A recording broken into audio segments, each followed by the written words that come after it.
Je vais parler un petit peu... est-ce qu'on fait les choses dans l'ordre, dans un certain ordre? J'ai peur que si je fais les choses dans l'ordre, je loupe des infos. Mais en même temps, c'est plus digeste. J'aurais pu réfléchir avant de lancer la caméra. Tant pis, c'est trop tard. Bonjour à tous, c'est Mimi Leili. J'espère que vous allez bien. J'avais dit que je tournerais pas de vidéo parce que je suis hyper fatiguée. Me voilà. Et ben voilà, tant mieux. On voit pas trop que mon pulvérisateur à paillettes m'a explosé à la tronche tout à l'heure. J'en ai partout, mais genre vraiment partout. Je suis une boule à facettes. Bon, aujourd'hui, vous voyez, hein, on est dans un espèce d'entre-deux. Je sais pas si je suis dans le déni du fait que c'est bientôt Noël ou si je suis en train d'embraser cette cause.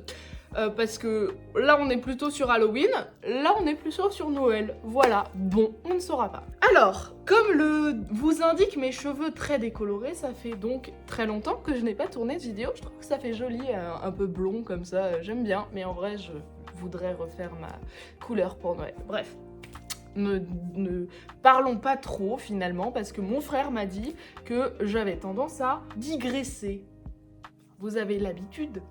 Aujourd'hui, je voulais vous faire une vidéo qui m'a été en fait demandée. Donc c'est une vidéo où je vais vous parler des sagas que j'ai en cours, que j'ai abandonnées peut-être, que j'ai envie de commencer. Quoique celles que j'ai envie de commencer, elles sont probablement pas toutes dans ma tête. Donc je vais m'en tenir à ce que j'ai sur le tableur en face de moi, voilà. Faire un petit état des lieux. Moi, je suis pas une énorme lectrice de saga, parce que je lis de tout et que du coup, je lis beaucoup de one-shot, parce que dans la majorité des genres, il n'y a pas tant de sagas. Il y a beaucoup de sagas dans les genres de l'imaginaire, mais dans les autres genres, c'est moins le cas. Ça peut être le cas, en romance par exemple, mais c'est moins le cas. Et voilà, on fait un petit bilan, on va voir ça ensemble. Je suis désolée par avance si mon regard se tourne juste à ma gauche, parce que j'ai en face de moi l'ordinateur sur lequel j'ai... Alors là, l'écran s'est éteint à la seconde là, mais l'ordinateur sur lequel j'ai tout répertorié, donc c'est beaucoup plus facile pour moi, parce que j'ai une tête... une mémoire de poisson rouge. Donc j'aurais été incapable de tout vous dire si j'avais pas devant moi un prompteur, hein, finalement. L'idée, c'est, je vais vous parler au moins des sagas de romans, et puis après je vous parlerai des sagas côté graphique. Peut-être que je vais en faire une vidéo à part en fait, parce que j'en ai un peu aussi, et j'ai pas envie de tout mélanger, voilà. Donc on aura plutôt une vidéo à part sur les graphiques. Parlons d'abord des romans. D'abord, on va parler très rapidement des... Il y en a pas tant, en vrai. Je regarde là, à l'instant, des sagas que j'ai abandonnées en 2025. Voilà, il y en a deux. La première, c'est la saga des orphelins de Baudelaire, de Lemony Snicket. C'est pas un abandon parce que j'avais pas aimé. En vrai, j'avais plutôt aimé l'univers. Mais c'est un abandon parce que je ne les lisais plus. Donc, et je n'ai pas envie de me les procurer pour continuer la série parce qu'elle m'a pas assez plu pour ça. Donc je ne lirai pas la suite des orphelins de Baudelaire. Je sais qu'il doit y avoir 13 tomes, j'en ai lu 4. Voilà, c'était chouette, mais c'est pas suffisamment chouette pour moi pour que j'ai envie de me procurer les tomes suivants. La deuxième saga que j'ai commencé et que je n'ai pas fini, celle-là en plus je l'ai commencée directement en 2025, c'est la saga, et je suis désolée l'autrice mais elle est déjà au courant, des Gardiens des Mondes, Eyama en l'occurrence, que j'ai lu en fin d'année, là, j'ai dû la lire en novembre je crois, et vraiment ça m'a pas plu du tout. Alors l'univers, il y a plein de très très bonnes choses dedans, il y a plein de très bonnes idées. Mais moi la plume m'a pas plu et m'a pas parlé du tout. Alors elle a un très très bon public, c'est écrit par Mathilde Trinson, ça se dit Trinson je crois, Trenson peut-être, ça se dit peut-être Trenson. Elle a pas mal de communautés et donc n'hésitez pas à aller la voir, c'est une autrice auto-éditée, donc comme d'habitude on soutient les auteurs qui font ce taf là que je ne serais pas capable de faire moi-même. On se rend compte hein, que finalement, des fois, même si on a envie de soutenir ces auteurs-là, on tombe des fois sur des choses qui nous plaisent pas. Et c'est pas grave. Ah oui, Kira Storm Raider, l'Académie des Dragons, tome 1, c'est ça, de Jules Clayton. C'est un DNF, donc naturellement, je ne lirai pas la suite. Voilà. Non, vraiment, c'est pas pour moi. Je suis désolée, c'est vraiment pas pour moi. Donc, bah écoutez, tant mieux, hein, je répète, hein, tant mieux si vous aimez. C'est hyper chouette, au contraire, c'est trop bien si vous passez des bonnes expériences de lecture que moi je n'ai pas. Tant mieux, en vrai, tant mieux. La personne qui a le plus de chance, c'est vous, c'est pas moi. Moi, en l'occurrence, Jupiter Phaeton, j'ai essayé et je n'y reviendrai pas. Voilà.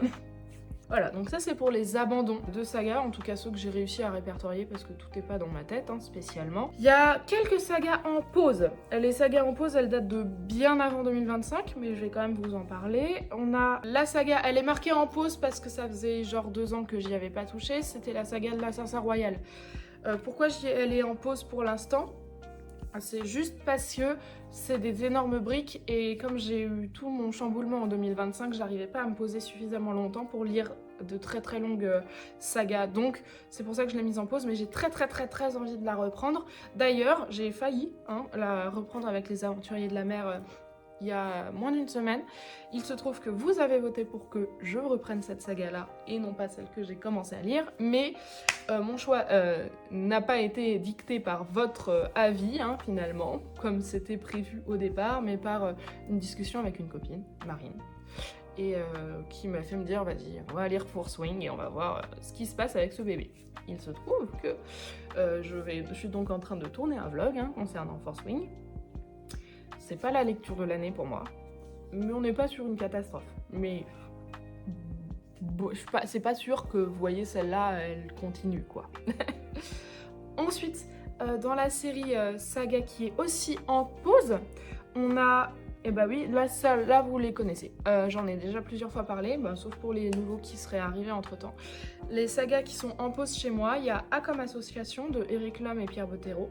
D'ailleurs, petite anecdote, Pierre Bottero s'est tué pendant la parution de A comme association et c'est Eric Lhomme qui a repris la main de toute la saga.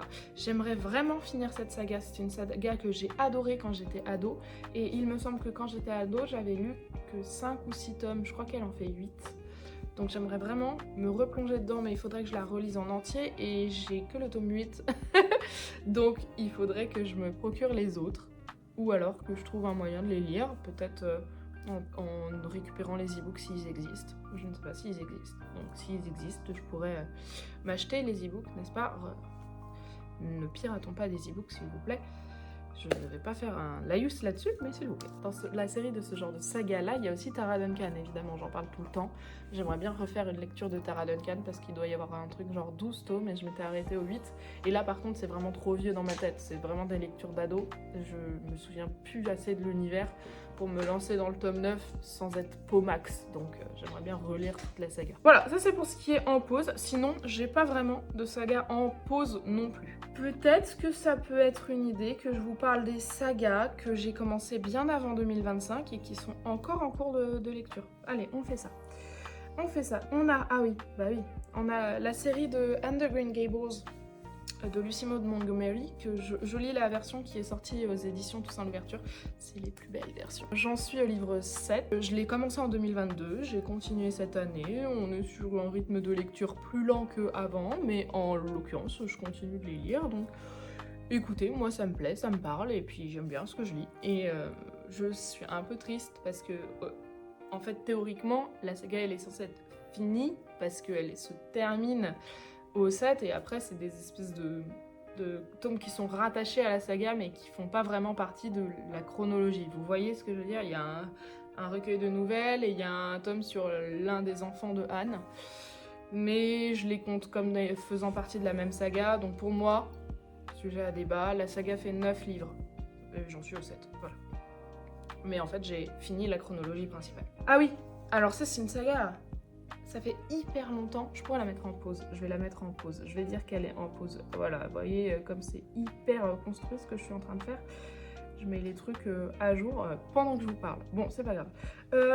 J'ai commencé il y a très longtemps, ça doit être en 2022 aussi. Ouais, ça doit être ça, c'est ce que j'ai noté sur ma feuille en tout cas. La saga du Monde selon Marie de J.F. Spencer, qui se trouve être mon éditeur. J.F. Spencer, donc j'ai envie de lire la suite de sa saga parce que ça, pour moi, c'est important aussi d'une manière assez éthique en fait. Je sais, c'est quelque chose d'important pour moi. Mais comme j'avais pas été énormément embarquée par le tome 1. Je balise un peu pour lire le tome 2. Il est dans ma bibliothèque hein, depuis qu'il est sorti, donc ça doit bien faire 3 ans, ou peut-être pas 3, 2. Mais pour l'instant, j'ai pas réussi à me motiver pour le sortir. J'ai encore l'histoire en tête, parce qu'en général, c'est une chance que j'ai. J'ai plutôt une bonne mémoire de ce que je lis, donc j'ai pas besoin de relire le tome 1, a priori. On continuera peut-être, mais on verra pas tout de suite, je pense. Continuons. Ah oui, dans la série des sagas qui sont pour l'instant pas finies chez moi, je lis avec beaucoup de temps de latence hein, entre les livres. Je sais pas si vous aviez remarqué ce truc-là, quand je me lance dans une saga, vraiment j'espace les tomes. Parce que généralement j'ai pas envie de faire une overdose. Donc on a la saga Fortil de Vanessa Altmeyer, qui est une très grande copine que j'aime beaucoup sa saga, c'est de la bitlit avec des dragons, c'est trop chouette. On parle d'Écosse, on parle voilà, c'est trop chouette. Il y a 8 tomes qui sont parus, j'en ai lu 6 pour l'instant, donc je suis pas à jour avec la parution. Mais j'aimerais bien lire les tomes 7 et 8 avant que le tome 9 ne paraisse probablement en 2026. Donc ce serait bien que j'arrive à me les caler, genre courant janvier, février, mars, ce serait chouette. Dans la sortie originale, elle a été publiée par la maison d'édition Alter Hill et Alter Hill avait découpé sa saga en 2 parties. Une première partie appelée Fortil et une deuxième partie appelée Fortil Legacy. Là, elle est en train de reprendre toute la parution en auto-édition sous le nom de Fortil tout court. Donc, officiellement, j'ai fini la première saga de Fortil et j'avais commencé Fortil Legacy et je l'avais pas terminé. Mais en fait, c'est la même saga. C'est juste qu'à partir effectivement du tome 5, ça prend beaucoup plus d'ampleur dans le monde que Vanessa a créé. Ce qui est d'ailleurs très très chouette. Ah oui, alors... Dans la série des sagas que j'ai envie de lire encore, il y a la saga des Inheritance Games. Alors je sais pas si j'irai jusqu'au bout parce qu'il y a énormément de tomes je crois. Il y en a genre 6 ou 7. Moi j'ai lu que le tome 1 pour l'instant, j'avais beaucoup aimé le tome 1. J'avais d'ailleurs demandé à Noël à mon oncle le tome 2 et il me l'avait offert, donc je l'ai dans ma bibliothèque. Je sais même pas pourquoi je l'ai pas encore lu, parce que vraiment j'avais été très fan de Inheritance Games. L'autrice pardon, c'est Jennifer Lynn Barnes. J'avais beaucoup aimé, alors tout le monde a entendu parler de Inheritance Games, c'est l'histoire d'une fille qui se voit hériter de la fortune d'un milliardaire alors qu'elle n'a aucun lien avec la famille, et pour pouvoir récupérer cette fortune, elle va devoir aller vivre chez tous les gens qui ont été déshérités. Voilà, donc gros fun en perspective. Bon, il se trouve qu'il se passe des trucs chouettes, c'est un peu c'est pas du jeunesse, mais on est sur du très young adulte. Moi j'aime bien, je suis plutôt embarquée dedans, je trouve que ça fonctionne bien, la plume fonctionne bien sur moi, c'est un peu cliché, mais c'est du cliché bonbon, vous voyez ce que je veux dire? Donc vraiment ça a bien marché pour moi. Alors dans la série des sagas, et celle-là aussi je vous en parle régulièrement, et alors ça c'est une saga où j'ai pas commencé par le tome 1 mais parce que je savais pas qu'il y avait un tome avant. C'est la saga du manuscrit inachevé de Franck Tillier, c'est une trilogie, donc en vrai ça se lit facilement. J'ai lu le tome 2, moi j'ai lu Il était 2 fois. J'ai très envie, mais très envie de lire toute la saga. Mon parti pris, on m'a dit mais c'est pas très malin, t'aurais dû faire au contraire, lire le tome 1 juste après avoir lu le tome 2, parce que comme ça aurait été une expérience de lecture incroyable, t'aurais vu des trucs et tout. Moi j'ai pris le parti plutôt de faire l'inverse, d'attendre d'avoir suffisamment oublié le tome 2 pour redécouvrir un peu la saga dans le tome 1. Et bon, écoutez, chacun son truc. Alors, il y a la saga du chat du bibliothécaire. Celle-là, vous avez vu que je l'ai continuée cette année, donc trop chouette. J'en suis présentement au livre 5, me dit mon tableau. Il y en a au moins 8 qui sont sortis en français. C'est traduit de l'américain au jour le jour et c'est chez J'ai lu, je crois. Donc, de mémoire, moi j'avais vu jusqu'au tome 8. Il me semble que entre temps il y en a d'autres qui sont sortis. Et moi je prends que les poches, je les prends pas en version grand format, je les prends en poche. Du coup, là où je m'étais arrêtée, à l'époque en tout cas où je m'y étais arrêtée, c'est-à-dire à peu près cet été, un peu avant cet été, j'étais à jour avec la parution poche. Donc je sais pas trop, puisque je me tiens pas très au courant des aventures livresques, des rentrées littéraires et tout ça. Donc je sais pas exactement si entre-temps il y a eu des sorties poche qui me permettraient de me mettre à jour à nouveau. Mais en tout cas voilà, donc celle-là elle est très clairement en cours et je vais continuer à la lire parce que vraiment c'est un petit bonbon pour moi, c'est un petit doudou de suivre cet enquêteur et son chat Maine Coon, j'adore. Alors ça, je savais pas quand je l'avais lu que c'était une saga et je l'ai découvert en regardant une vidéo sur Booktube de je ne sais plus qui. Voilà, désolée. Et je l'avais vu dans le fond, dans sa bibliothèque, je fais mais non, il y a un tome 2 à ça. Voilà. Donc il s'agit du Trône de Jasmin de Tasha Suri qui m'avait été offerte à Noël il y a 2 ans, que j'avais lu à peu près 6 mois plus tard, 4 à 6 mois plus tard. Donc ça fait à peu près 1 an et demi que je l'ai lu.